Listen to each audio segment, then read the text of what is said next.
This is John for John's Beat. Today I have the pleasure of being on the beat with Sara Richard, one of my favorite artists. I've interviewed her for years. I've followed her for many years, bugged her. Sara, how are you? I'm awesome. How are you doing? I am great. It's always good to talk to you. You So too. let's jump in. You've got a ton of stuff going on right now. Yeah. So I don't even know where to begin. I might be going in the wrong order, but I will start with the your book Dead Man Tales. Dead Man Tells the Spooky Tales. Yeah. Tell me all about it. Sure. Yeah. So I'm so excited we can finally talk about it. So me and Franco have been like hush hush whispering about this for like a year, 2 years, maybe 2.5 years. I don't know. Everything kind of is amorphous time wise right now. But yeah, it's really cool. It's kind of a collection of short stories by a bunch of he wrote them all. And then there's a bunch of different comic artists that worked on each individual story. And then I did the narration in between each story. So I got to draw Dead Man, kind of introducing each story as it comes up. So it's very like scary stories to tell in the dark inspired. It's all ages. It's awesome. Some of the stuff I put in there, I felt I was getting too scary with stuff. But I mean, that's the stuff I grew up on. Like I love horror movies and horror books when I was a kid, and scary stories to tell in the dark and Goosebumps and all that. So it kind of Stinky Cheese Man too. I don't know if you've ever heard of that book. I have, yeah. Yeah, one of my favorite books when I was a kid. So yeah, stuff like that. But yeah, it's coming out September, I believe. So Okay, so we got a little time to wait.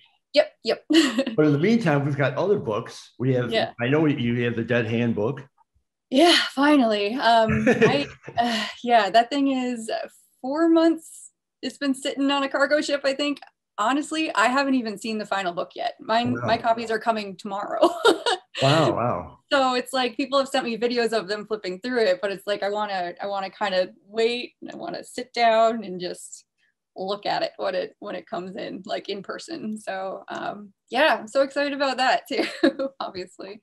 Well, then next we have on the list, we the list is getting bigger and You're bigger. keeping better track than I am. Honestly, I've forgotten by this Well, point. I had to write notes because there's so many things going on for you. The next one is the Woman of Myth.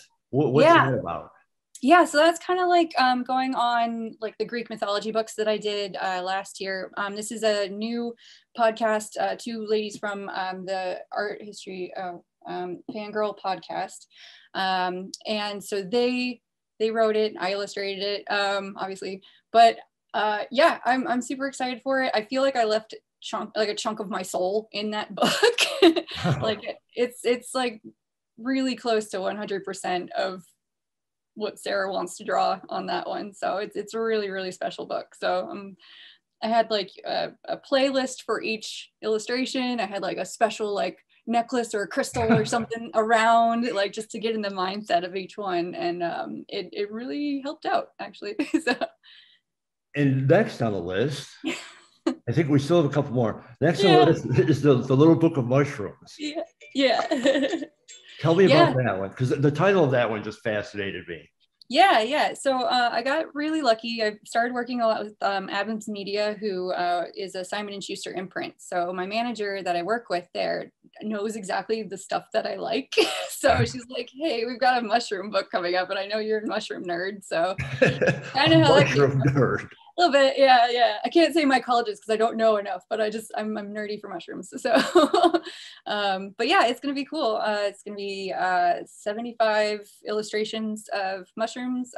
They're having a mycologist write it, so it'll be, touching on like identification, edibility. I would always suggest people use more than just this source for identification of mushrooms if they're foraging, but it's gonna be more of an artsy kind of look at mushroom stuff, I guess. But is that like a little bit of a change for you, like in terms of that seems more of like a factual, scientific, for lack of a better term, Yeah, type book?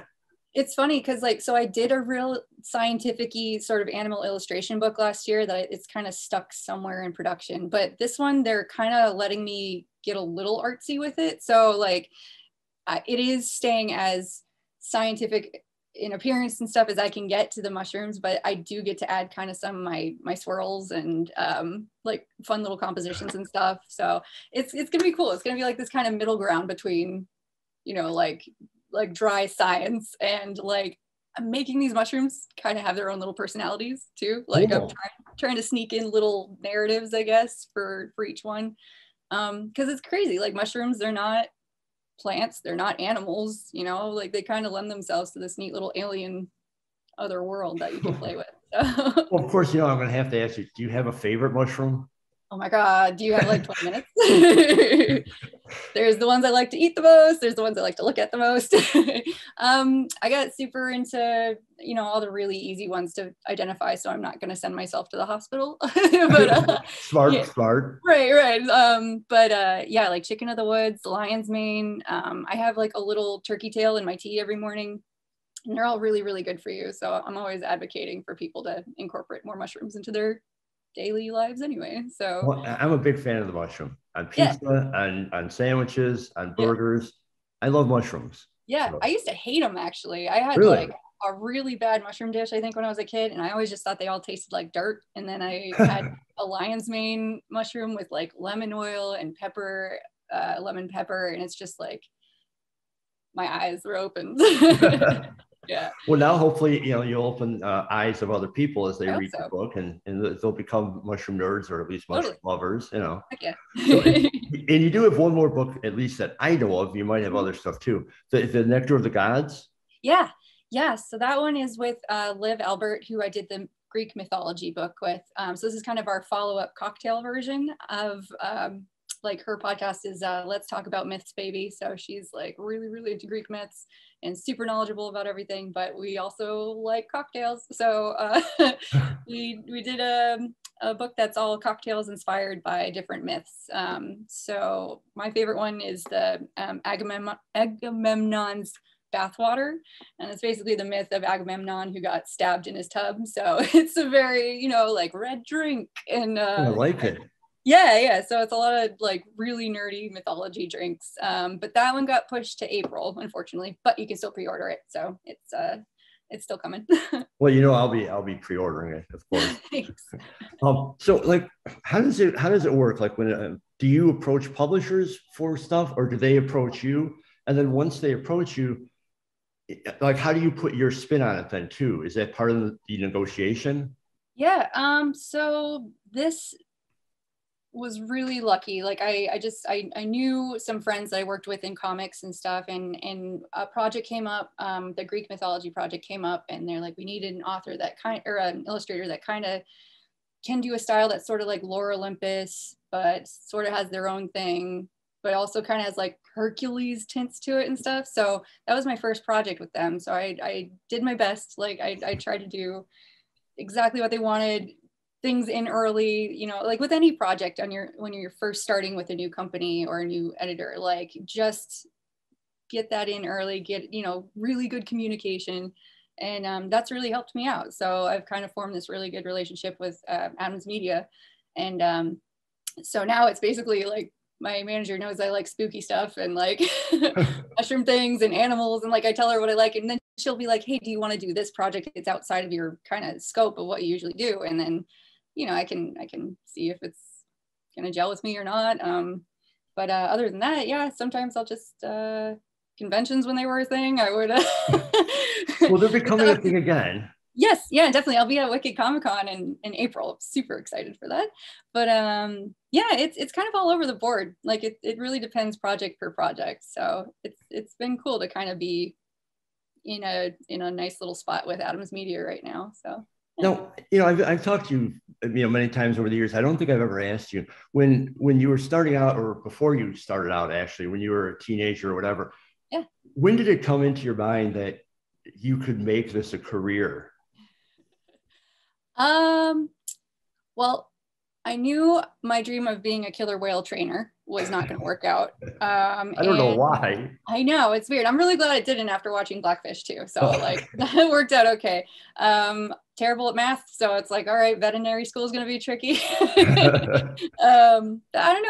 I just kind of kept at it. I'm super stubborn, so I'm like, I'm going to make this work, and you know, you just kind of keep at it, and eventually it kind of worked out okay. So just work your arm into tendonitis and you'll get what you'll do all right, kids. Actually, that was my next question. Like, do you ever get, I'm sure you do, you get tendonitis or a carpal tunnel or any of that? And then what do? Just take time off, or do you get through it, or depend? Ideally. It's funny. Anytime I do a panel or like I talk to a class, like I really try to bring up like taking care of your drawing arm. Because I wish somebody told me that when I was in high school. But yeah, I had some gnarly tendonitis a few years ago where I couldn't like pick up a pencil. It was really weird. Like both my fingers, like my pinky finger and my ring finger went numb. Like I had to do a lot of physical therapy stuff. And eventually it all kind of worked its way back into feeling again. And now I got some fun little arthritis going on in my thumb. I've got like some stuff here. It's just trying to take breaks and like do stretches, and I have a little like ultrasound wand thing. It's braces of every type. And yeah, I wear like a little tendonitis little air pouch thing on my tendon right here to help. And yeah, hopefully I just get a bionic arm at some point and hey, why not? Everything. So you're almost like an athlete in that sense. Like that, you got to keep the arm in shape. Quadrant, yeah. Yeah.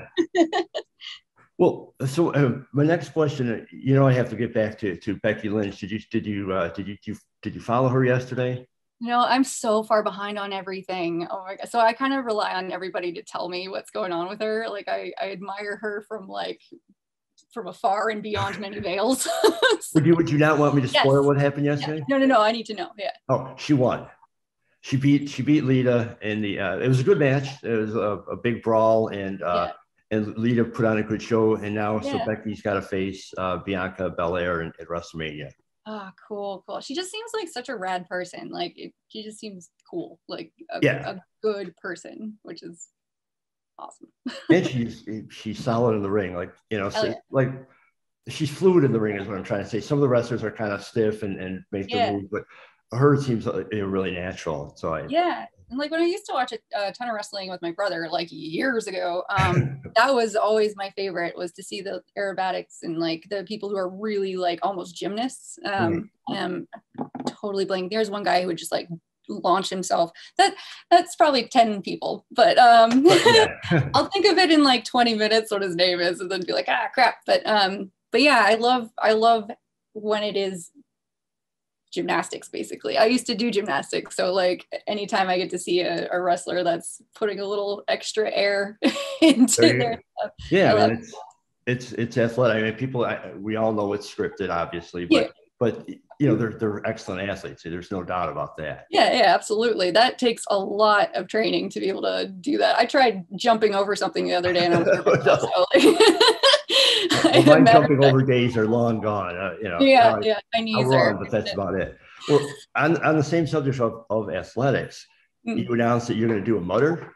Yeah. So I do Tough Mudders every once in a while with my friend Michael, and so we've been wanting to do the one in Scotland for a while, and this year we're just like, screw it, let's do it. So it'll be awesome. I'm really excited. So like, how much training is involved in that? I don't even know. I mean, I know the concept. Well, like, what is a mutter?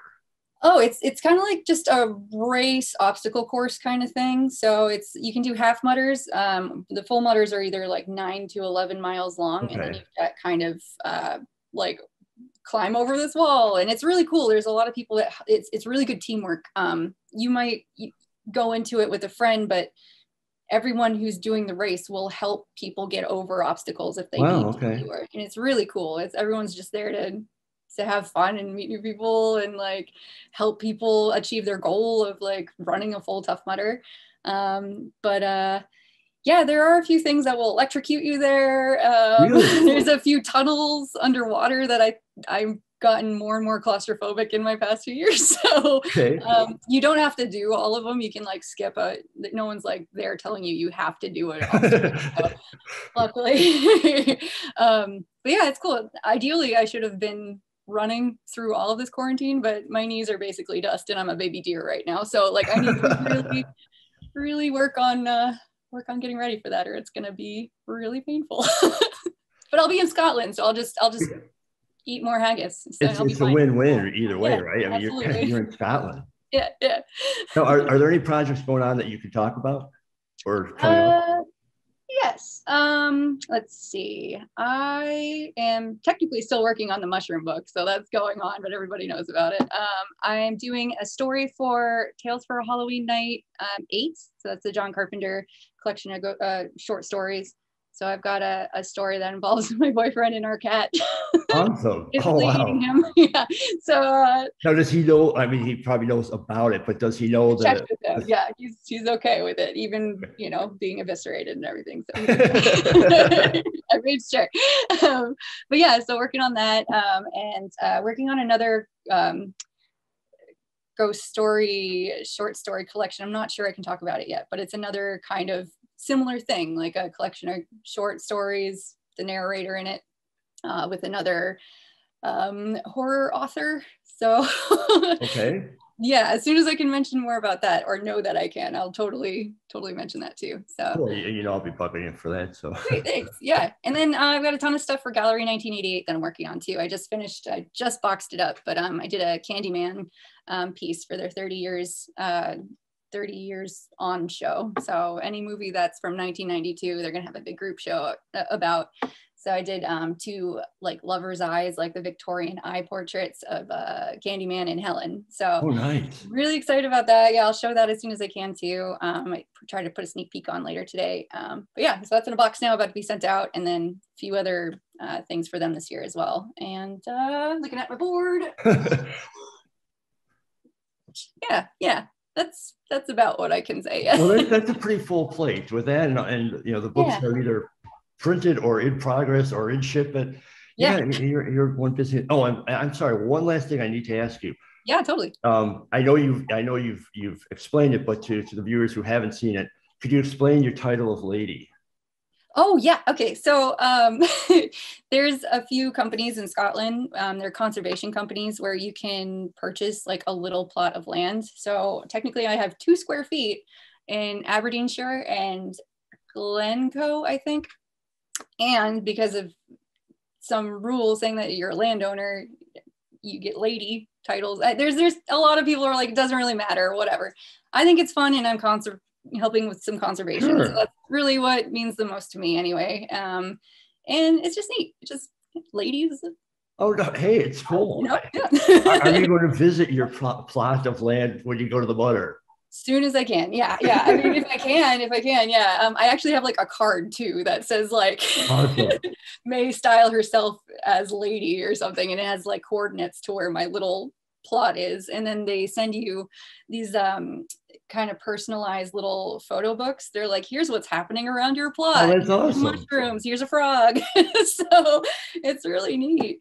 But yeah, you can get like, anybody can do it. So that's kind of partially the reason why I wanted to put lady on stuff too. So I can get this question and be like, hey, anybody can do this and help conserve bits of Scotland. It's like one of my favorite places in the world. So yeah, it means a lot. So I wanted to get on that, I guess. Well, that clears it up for the viewers. I do the story because I follow you, and I encourage everyone to follow you because your social media account is one of the funnest things. Not only do you see the cool art and the cool books that you do, but it's just fun. It's fun following you, and I always enjoy doing that. Thanks. I feel like I've been like kind of lacking behind on a lot of stuff just because I've been like so crazy busy. I haven't posted all like the weird plants that I'm going to start growing, so there'll be more like gardeny plant weird stuff. I want to start raising praying mantises this year or something, so that might be another thing. Because of course, you need to be busier because you're just not doing enough. You're kind of like slacking. Yeah, if I stay still, I just kind of like float away into space. Well, before I let you go, Sarah, tell everyone where they could find you online, on anywhere. Yeah, sure. So sararichard.com. It's SARARICHARD.com. There's links to like my Gallery 1988 stuff is there in the links. On Instagram, Sara Richard Art, Facebook, Art of Sara Richard. They're all linked on my website, but I'll also be at Wicked Comic Con in Boston on April 9th, and I'll be at Monster Palooza this year in Pasadena too, so I'm really excited about that. I'll be at Comic Con in San Diego. I gotta put up a little upcoming appearance list thing, but and Devil Midnight Comics for Free Comic Book Day is where I'll be too. So awesome. Well, of course, I'm hoping for a return trip to Chicago for you sometime. Yeah. Oh, me too. One of the Comic Cons, but if not, I'll track you down somewhere. No worries. I miss you, man. Yeah, of course. Your Comic Con was a blast. It was my first time there, I know it was slightly downscaled from the Yeah. years before, but that was crazy fun. It was super fun. It was so good to see everybody, and it was just like my soul needed it. So Yeah, mine too. Just to get yeah. back in it, there's like just that buzz, that feeling, you know, it's just Absolutely. so awesome. Well, Sarah, I Yeah. really appreciate your time. Lastly, before I do let you go, I know it was your birthday a few days ago, so happy birthday. This is Thank you. officially on whatever, so happy So birthday to you. And here. thank you very much for your time. Thanks for all your art. I love following you. I love your books. I love your art. You know, I've got it hanging in my place, so I Thank you appreciate so everything. much. And I will bug you at some point in the not too distant future. You're never bugging me, I promise. Thanks, Sarah. You have a great day. You too. All right. Thanks. Take care. Bye-bye.